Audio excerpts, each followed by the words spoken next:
is a proud member of the Tech Podcast Network. If it's tech, it's here. Listen to other great tech podcasts at www.techpodcasts.com.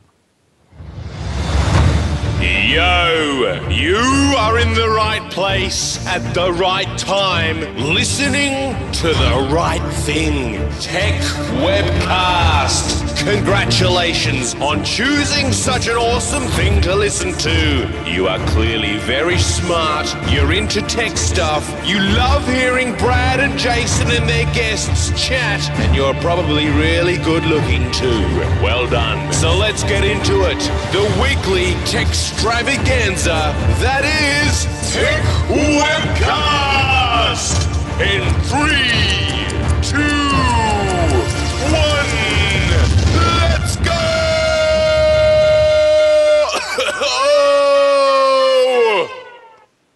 Welcome to episode 233 of the Tech Webcast podcast, recorded on the 6th of April, 2013. Tech Webcast is recorded every Saturday and rebroadcast on Aussie Tech Heads on Thursday nights at 7 p.m. Don't forget to rate us on iTunes. On today's guest is Yifat, the G Plus Goto gal, and joining her are your hosts, Jody, Steve, Brad, Andrew, Jacob, and myself, Billy. Hello, Billy. Hello. Hey, mate, how's your week been? It's been a crazy busy week. What's been happening? Any news you want to report on? Any cool things? Nothing cool except for I've been playing with the Surface a lot, and things I like, things I don't like. I'm still working on the post about it. Oh, nice. So I might to read it. Andrew, what's up? How are you, Brad? Yeah, I'm doing all right, mate. What's news with you? Just same old stuff this week. Just been pretty busy working away out in Richmond, in Melbourne here, and yeah, pretty much the same thing. Sort of helping Christy out a lot with her ankle that she buggered up in the last couple of weeks. So it's been a busy time. All right. Hopefully she'll be better very shortly. She will. She's getting there. All right. Jacob's back on. Hey, Jacob, welcome back on, mate. Thank you. What's been happening with you, buddy? Nothing. Just got over being sick. Oh, okay. You're pretty quick then. Getting over 24-hour bug. I wonder what it was. Don't know. It just hit me like it was nothing. Didn't you say it was a blanket or something? I think it was the blanket and it was making me too hot. Right. Okay, maybe go slip out somewhere where it's cooler. Jody. Hey, Brad, how are you? Yeah. How's the wine today? Oh, stop. Anyway, the big thing this week is that it finally is getting warmer. Today, it actually felt like spring. And last weekend and this weekend are perfect for getting out on the motorcycle. So, good one. Well, finally. Good one. Steve. Hey, Steve. Hey, actually, that's ironic there, Jody, because today was actually kind of cold. And the previous days was warmer, but I don't know. You're giving us we're giving you guys our warmth, and you're giving us your cold. But cold weather. We're giving you the cold shoulder. Yeah. So, Andrew, do you want to start on the news, mate? Who's doing the news, Billy or Andrew? Billy, I think. It's on the news. I got the news. Yep, got the news. All right. Let's jump in. Right. Okay, well, here in the U.S., the White House announced $100 million in funding to help map the human brain. It's meant to help develop new technologies that will let researchers explore how brain cells interact. And a hacker group, Anonymous, has set its sights on North Korea. In its new initiative called Operation Free Korea, they're demanding that Kim Jong-un resign and install a free democracy. And Zarfo has announced that they'll release an app for iOS and Android at the same time. Mum's the word on what to expect for now, but they're targeting a late summer release in the U.S., with Australia to follow in the winter. And Arrested Development fans, get ready. Netflix has confirmed May 26th as the launch date for the new season, with 15 episodes for you to consume. And Simple.tv has raised $15.7 million from New World Ventures to move beyond its DVR box into content discovery for more than just broadcast content. They're looking to include cable and other content providers like Netflix and Hulu. And Microsoft has cautioned users against a scam that promises free Xbox points for wishing the company a happy birthday. They officially debunked the false rumor with a post stating, "Please do not report to the scam. There won't be any free Xbox points for the occasion, and we hope you'll celebrate with us nonetheless." Meantime, Amazon is now offering auto rip for vinyl records. Now you don't need to rip your own digital copies of your vinyl, and anyone who's purchased vinyl records from the company since 1998 will get a free MP3 version of those albums.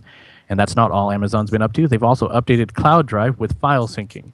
Like Dropbox, Google Drive, MS SkyDrive, and Bitcasa, the Cloud Drive desktop app creates a new folder that can now sync with the cloud. And in Apple news, it sounds like iOS 7 is running behind, with engineers being pulled from OS X development. We're hearing that the non-profit generating projects have had their engineers moved as well to high-priority software projects. There's also a report that the delay may be due to a significant system-wide UI overhaul, and the iOS engineers who are allowed to carry around devices with iOS 7 even have a special privacy filter on their devices, which reduces viewing angles to prevent others from accidentally getting a glimpse of the new design. And Facebook announced Facebook Home, its non-phone phone interface. Instead of throwing itself into the handset battle, they've taken a different approach to re-engineering the phone by building a custom launcher for Android devices.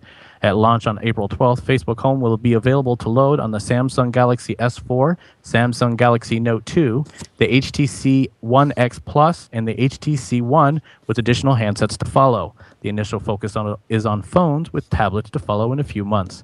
And in closing, Roger Ebert, the legendary film critic, died on Thursday at age 70. Ebert had been wrestling with cancer for 4 years.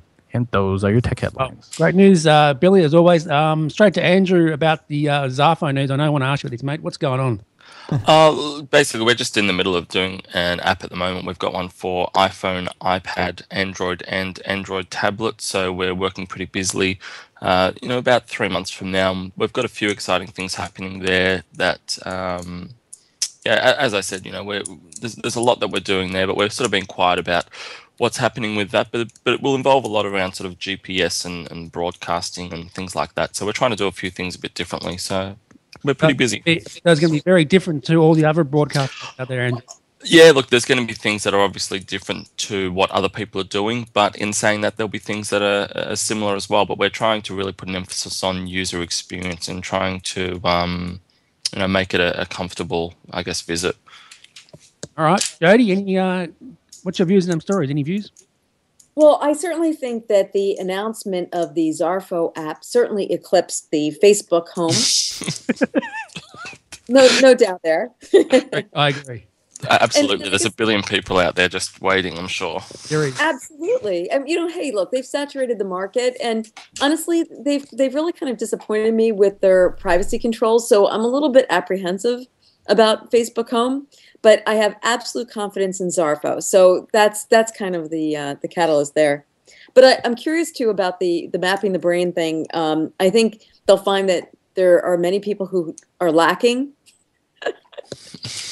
any activity at all. Exactly. They may not be able to map that. And I think that the other thing that I think is slightly behind Zarfo in terms of excitement is the Netflix Arrested Development. I can't wait. I'm a Arrested Development fan. So yeah, definitely, I agree. Absolutely, that's going to be awesome. Really looking forward to it. All right, Jacob, any views on them stories, mate? Jacob? Yes, I have one on Amazon. Go ahead. Yeah, I've used that service. It's pretty good. Basically, what it does is just it puts a copy in the cloud. It does not take any of your space. That's good to know. And you get unlimited downloads of the stuff you buy. So, Jake, I got a question for you. What would you rather, that or Netflix? What? The video set. What do you use better? Do you think someone's better? Netflix. Netflix, yeah. What about you, Steve? What's your view on them stories? Actually, first thing I could do is ask a question, really. Now, supposedly, Facebook was going to come out with a phone, so instead of a phone, they're going to do the Facebook Home? Yes, that's correct. Oh, okay. So I didn't know that. Actually, I thought they're still coming out with a phone, but... No, actually, there is a phone coming out with that on it. There's a new phone HTC announced it. Yes. Okay. Yeah, the HTC first will come with Facebook Home on it. Correct. But it's really a launcher is what it is. A fancy launcher. And the Home and the Facebook Home, that's an app that you can download from the Android store. Is that correct, Billy? It will be, yes, on April 12th. All right, nice one. All right, sweet. Good stuff. What else, Billy? Any other things?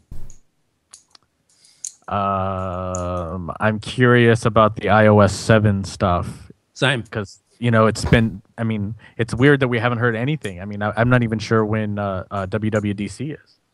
Yeah, I'm very curious about that. I can't wait to hear what's going on with that.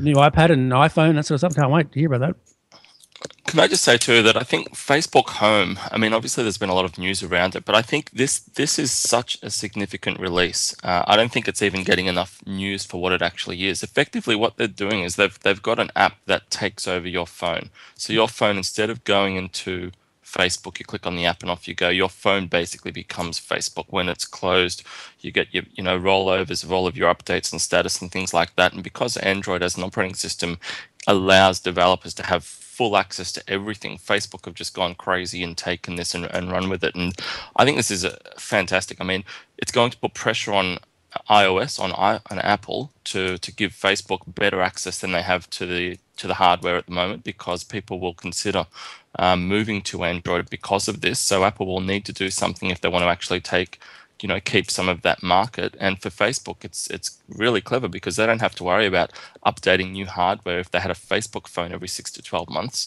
Zuckerberg said in an interview, I think yesterday, that 20 million devices get sold when someone releases a new piece of hardware. Meanwhile, they've got 1 billion customers, so it wouldn't make sense to put resource into that. So I think what they're doing here is going to be really significant for their future. Well, I don't know if Facebook or Apple would really allow Facebook to, integrate so well into the iOS, because just look what happened with Google when with their Google Maps. They finally took it off and implemented their own, and finally Google implemented their own mapping system to have turn-by-turn directions. So I'm kind of doubting that's going to happen, but we'll see.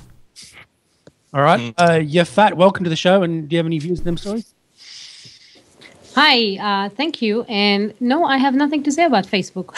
What about stories? Do you have a view on them? Other stories that Billy spoke? I'm sorry? Do you have any views on them? Other stories that Billy spoke about?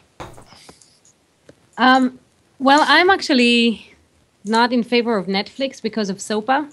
I canceled my account as soon as they started supporting it. And on Facebook, my profile picture says I moved to Google Plus about 2 years now. Yay. So I'm kind of not really into. I have nothing to add to you guys. I'm sorry. That's all right. That's all right. You have a phone, don't you? You use an iPhone or an Android phone? I do. I use Android. I used to use. We were all Apple until Apple messed up Maps, and then we switched to Android. Oh, nice one. Good one. Yeah. I wonder how many guys, how many people who are PC users who had the iPhone switched, to Android when Apple started messing with permissions and maps and everything else. Well, I know Robert Scoble moved to Android a few weeks back, but so far he likes it, I think, but we'll see. Yeah, it'll be interesting. I think Apple is kind of used to having die-hard fans, and they're not used to having all these PC users using their iPhones, and they think, they can do whatever, and they could as long as there wasn't an alternative. But now that Android is pretty good, it's going to be a tougher battle. All right. So welcome to the show, Yifat, and tell us about what you do on Google Plus and that sort of good thing. That sort of good stuff. So I am your G Plus go-to gal, and I host regular hangouts about social media, blogging, how to do Google Plus, tip and tricks, everything techie, every Thursday at 11 a.m. Central Time. And every once in a while, I also throw in some personal stories from entrepreneurs and really interesting people that I think, the world should know about. Nice. So if you have any questions about Google Plus, I can teach you, I can coach you, or I can do it for you. When is Hangout on Air going to come to iOS? Do you know? Can you answer that question at all? No. You can't? Jody, any questions? Yeah, I guess my question is, what are the types of questions that people come to you with? It's very interesting because Google Plus is not any other social network, right? We started with the confusion that the media compared Google Plus to Facebook and Twitter, and the conversation was, is it going to take Twitter? Is it going to, fight with Facebook? And the media kind of forgot that it's not that. Google is a platform of its own. So people come to Google Plus and they do everything that they do on Twitter and Facebook, which is post, and nobody responds to them. And so they're like, okay, it's a ghost town, or what am I doing wrong? So the first question is, how do you get followers? And, how do I work this system? And my message to the world is that it's not about the followers, it's about engagement. And I can show you people with 1.5 million followers that don't get half the engagement that people with 30,000 followers get. And as a business owner, as an entrepreneur, as someone who just want to have a conversation, you don't want to talk to the void. You want to have a conversation and people react and share and, have a discussion around your ideas. And so my goal really is to teach you how to engage and how to build those type of relationships that I feel very fortunate to have found in Google+. So when you work with a company, what are you doing? Are you setting up their profile? Are you posting on behalf of them? Are you engaging on behalf of them? Yes, all of the above. Companies and even now sole entrepreneurs are busy running their business, and they still treat Google+ just like Facebook. The goal is that at the beginning, kind of like to show them that there is engagement, their audience is there, conversation can happen around their topic, and then slowly bring them back to what caused them to start the business from the beginning, which is the passion to share. And if you show a business that, look, there's an audience there who wants to connect with you, now you can connect with them face to face and, really share what you're passionate about, what you're doing, why you love it, and get some good feedback. Businesses can start getting into a conversation with their customers. And for me, it's going to change into kind of like the Cheers mentality where everybody knows your name. So if there's a CPA down the street that hangs out with me every time I need to, I don't care. I mean, I would care if his prices are too high, but the price is not going to be the main thing. The relationship will keep me with him, right? It's going to be very hard to steal me if I have a relationship with a person who shows me they care about me. Right now, it's kind of like, text and emails, and it's very impersonal. And I think Hangouts are changing all that stuff, and it's making it transparent and personal. And the businesses that will get this first, I think, can really compete in the market with Fortune 500 companies. So you're kind of the Guy Kawasaki of Google+. Or the Tony Robbins of engagement, right? What kind of metrics are they looking for? And how are you able to show them what you're able to do for them? The first company we worked with, they only cared about +1s for their page, for example, because, again, they don't understand the engagement, and they wanted to connect their ad campaign with their Google+ page. So they do a lot of ads, and they wanted to show that there's social proof for their ads and they're not spam, and have people click on them.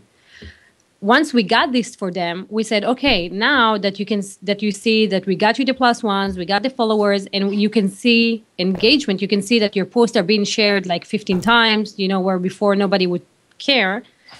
Now let's talk about how you reduce your cost, your AdWords cost, by being found organically on search. So there's kind of like a little process that companies have to go through, right? You have to kind of convert them into the Google+ way that is not talking at people, but rather engaging with them.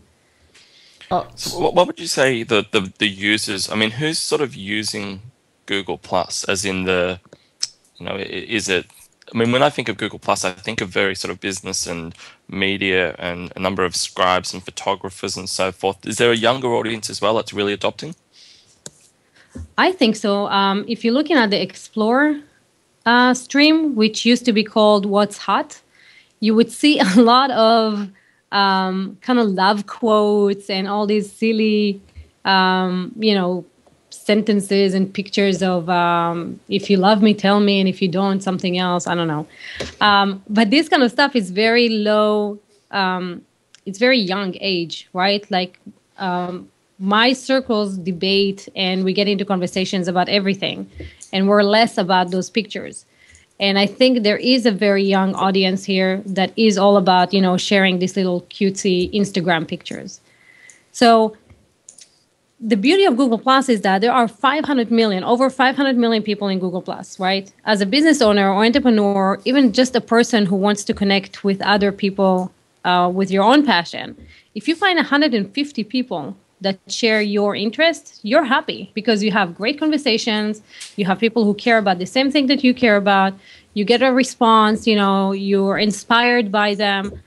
So it's not really about the numbers. It's really how do you find the people that you want to be in touch with, right? Not just like a billion followers, but who do you want to get to know? Because right now, if let's say Michael Dell is someone you want to hang out with, you can use Hangout Canopy, put Michael Dell in there like as a watch thing. And if Michael Dell hangs out, it will alert you and you can jump in to a hangout with Michael Dell and face to face now talk to him as if, you're just hanging out. And that's not available on any platform. So you can really decide who are the people that you want to build a relationship with and build them with no filters, no middlemen. And I think that's huge, like for personal and business. Absolutely. And I think the Hangout, for me personally, when I think Google Plus, I think Hangout and just what a fantastic sort of product that is. What are your thoughts about the Hangout? Do you see it the same way? And do you want to just really quickly describe that for some of our listeners who may not know exactly what it is? So the first answer is yes, and the second one is yes too. So Hangout is a free 10-man video chat. Hangout on Air is the same thing. It's 10 men, but it allows you to broadcast and record live on YouTube.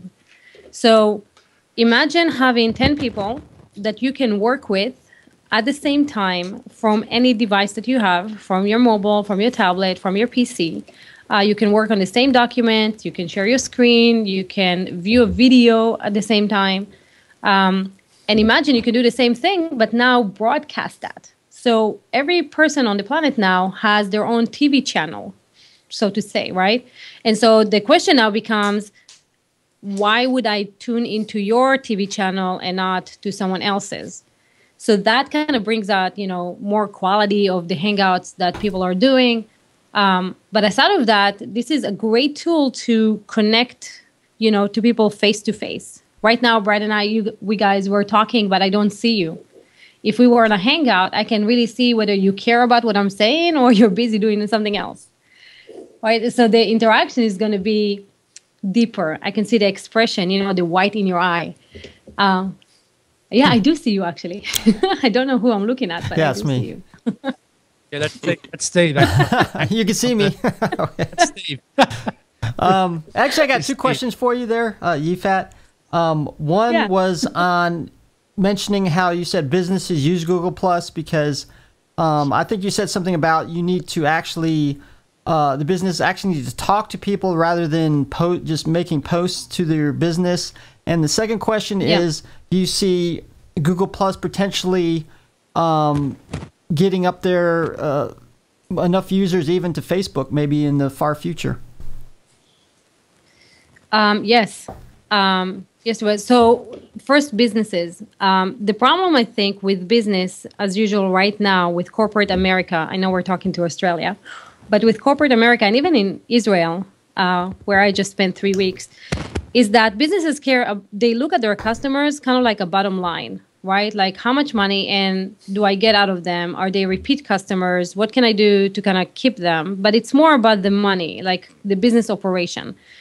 And the main reason is because up until now, we didn't see, people face to face.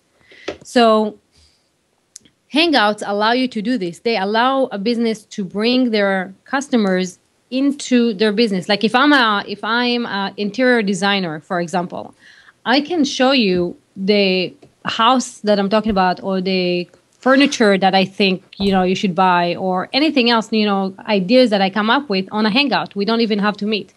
If I am a realtor, I can show you houses without you having to leave your house. So this takes it to a different service level that can connect people more personally with each other. And I think the businesses that will do that will gain not just fans, but really loyal evangelists that will talk about them. And one of the examples is Cadbury UK. So this is a UK company, has, I think, over 1 million followers, and they really know how to engage. And they shared a post with, like the ring box. So if you open the ring box, there was an egg, like a Cadbury chocolate egg in there. And so I shared the post and I said, okay, ladies, if you sit around the table with a guy, a romantic dinner, and they give you this ring box and you open it and you see an egg inside, what would you do? Right? And so Cadbury came in and they said, well, in this case, we'll keep the egg and kick the man out. And that was awesome because I don't know that company. But now we start having an engagement of like a humorous, like a jokey kind of thing. I'm like, okay, there's a person behind it. Even though they have over 1 million followers, they're coming to my post, they're interacting with me. They're not just like, oh, we're posting our stuff and, thank you very much for sharing it. So there's a relationship that is being built. And for me not to know them, and now every time I think about chocolate, I think of Cadbury. So now they gained a new fan and a follower, and here I'm talking about them. If companies will start doing this, if companies will start looking at engagement and not just banner ads, right? But like, how do I create a conversation with my followers and find out what they care about and why are they buying from me? And maybe I can brainstorm with them over a hangout, or I can offer them customer support face-to-face.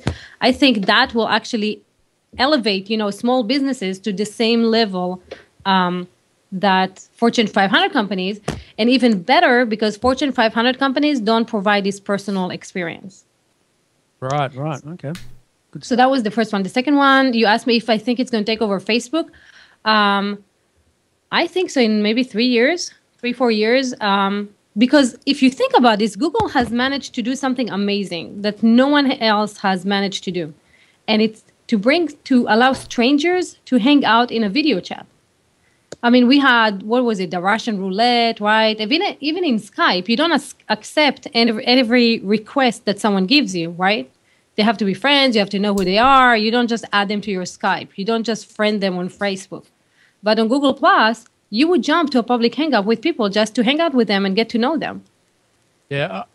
Right? So I don't know how they managed to do that and remove that fear, but they managed to do it. And relationships are being built to the point where people get married, right? They meet over Google+, and then they go out and they get married. It's like a totally new thing. Has anyone actually been married on Google+ before, Yifat, on a hangout on air or anything? Yeah, I know on a hangout, yes. And I actually know a couple that got divorced at the same time. Oh, wow. And and he offered, and he proposed to the lady.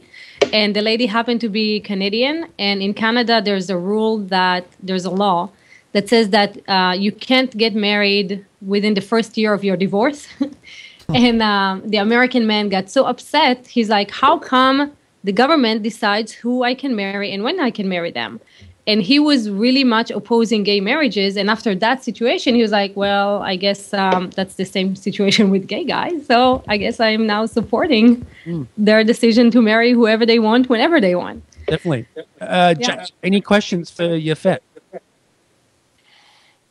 I was just wondering, when did you start becoming the Google Plus lady? When did I become that? Like, how long have you been doing it for?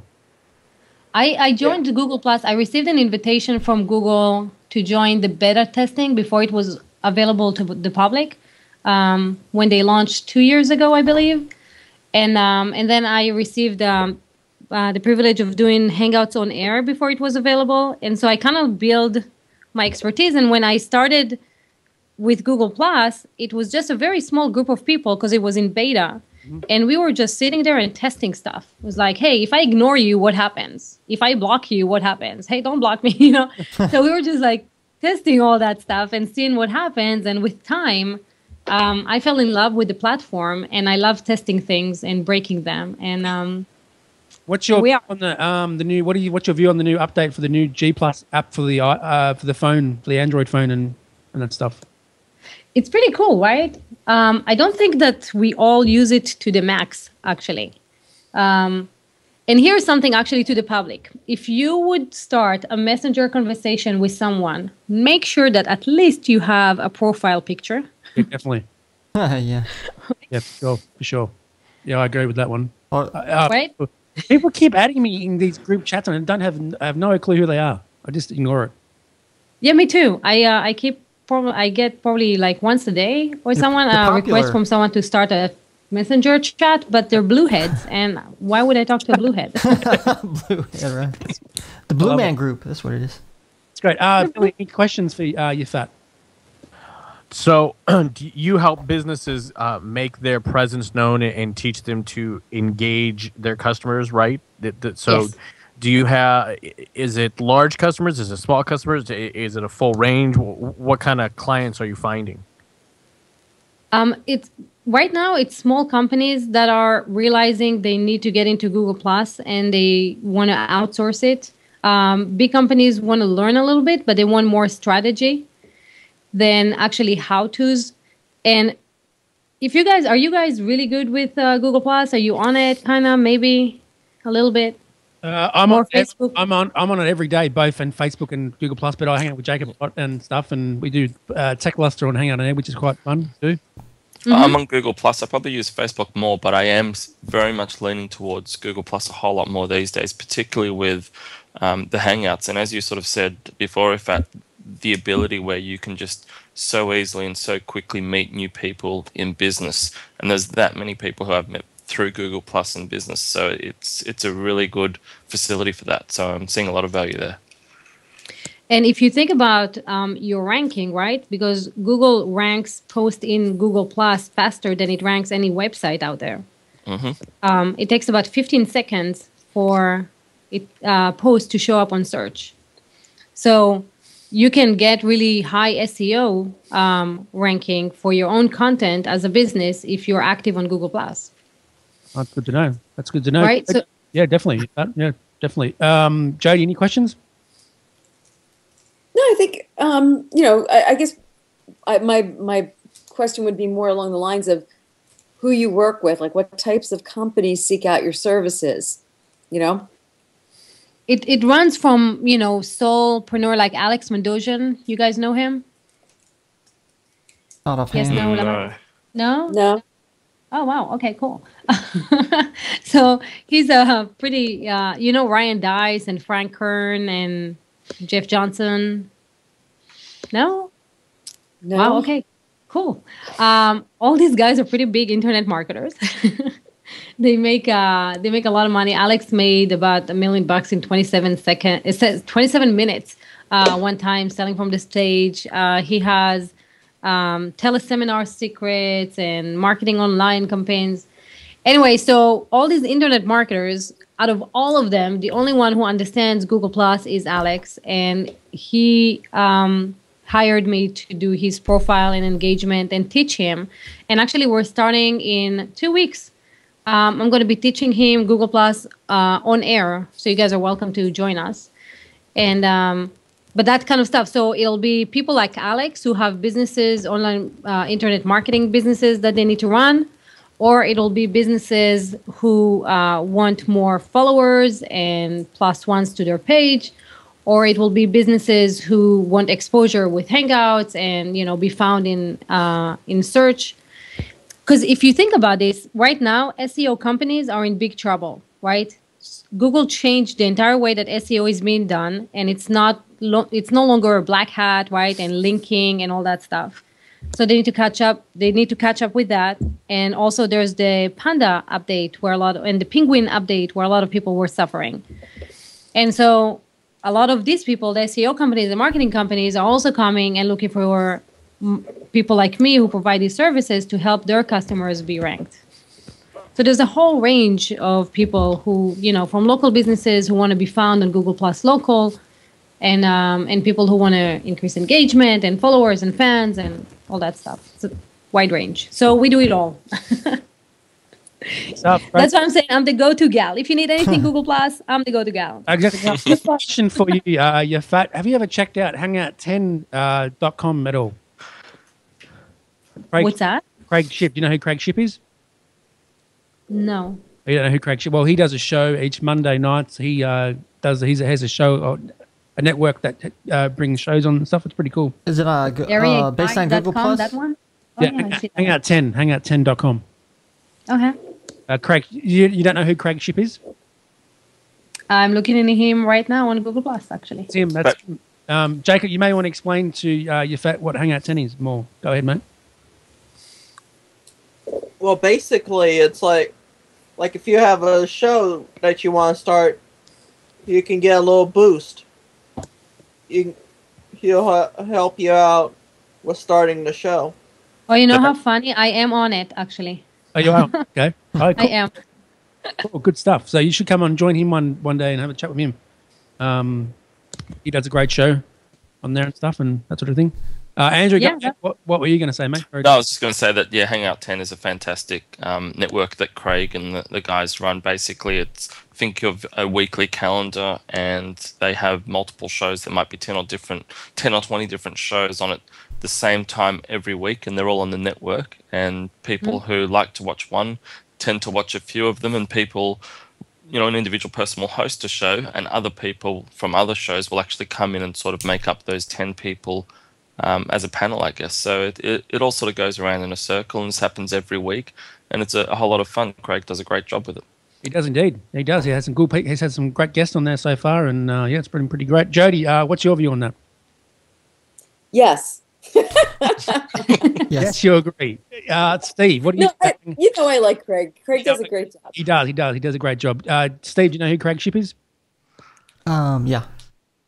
Do you do? What about you, Billy? He's been on the show before. He's been on our show. Yeah. I think Steve has a memory, something with his memory. Billy, what about you? What do you think about Craig Ship?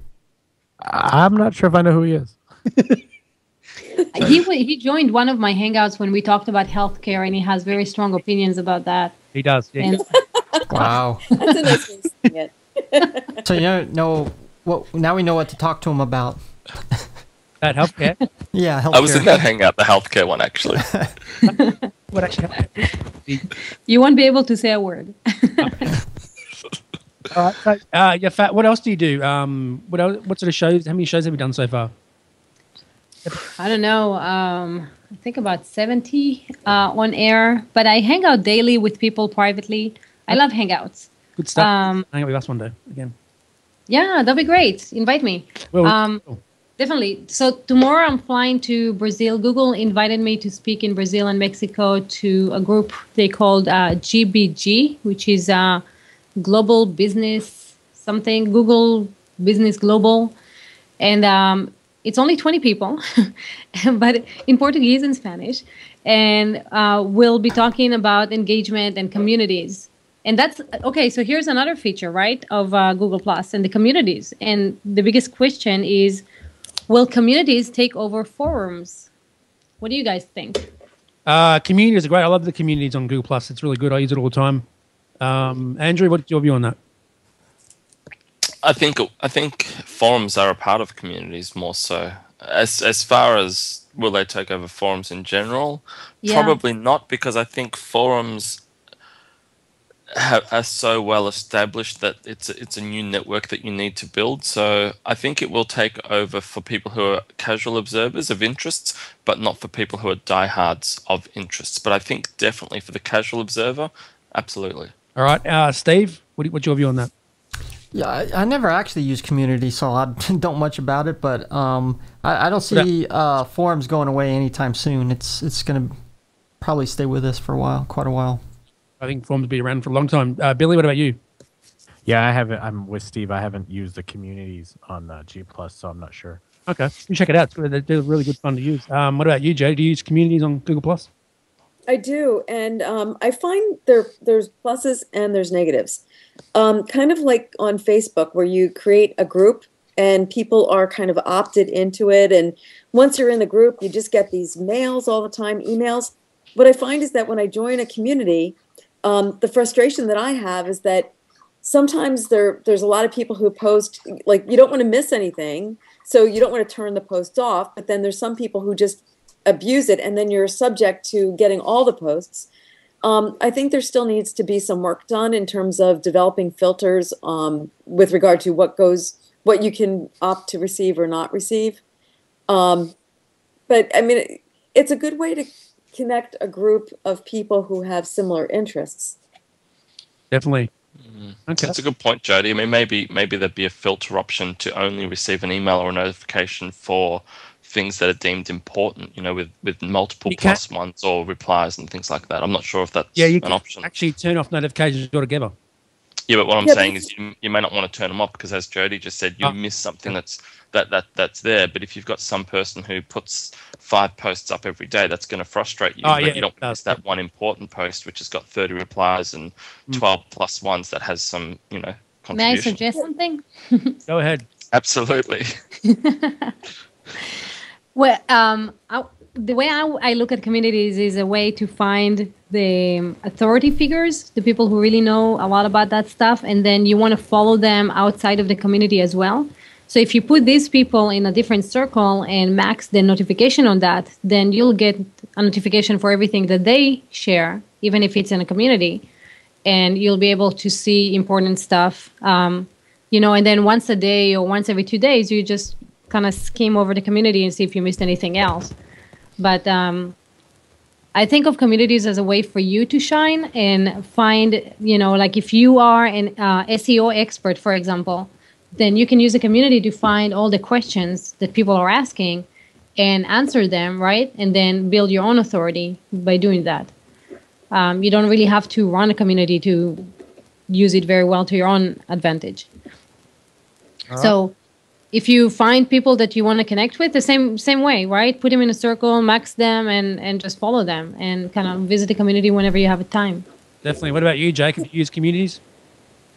Yes, but I don't like how they're set up. Like if you want to mute them, basically, Right. there's no switch to move them out of your stream.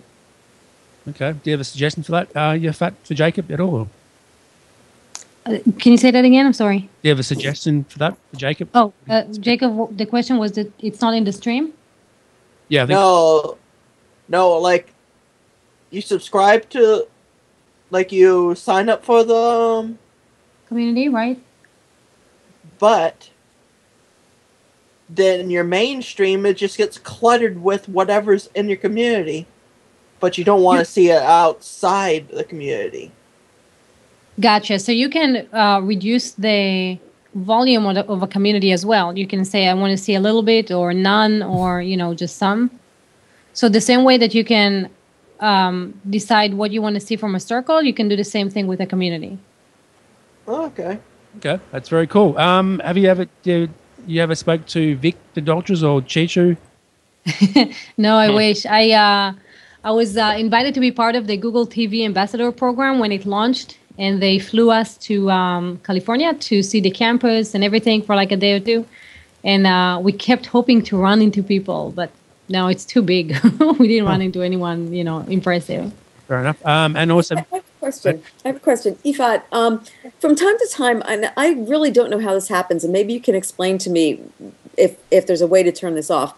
I'll get a notification about a seminar or an event, and I never signed up for it, but yet somehow or other I'm getting a notification that somehow, like, it could be a meetup in Texas, and I'm not even in Texas. So, first of all, how does that happen, and how do I turn those off? So when you say turn them off, you mean not have them on your calendar as an event? Yeah, I don't want it. I never subscribed. I don't know how I wound up getting these invites. Yeah, I hate that.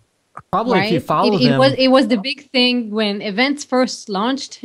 All the events showed up on your calendar, and everybody's calendar filled up, and it became such a big So Yeah, I Google noticed changed that. Terrible video around that one. there is. It's so funny. You have to watch it. It's very funny.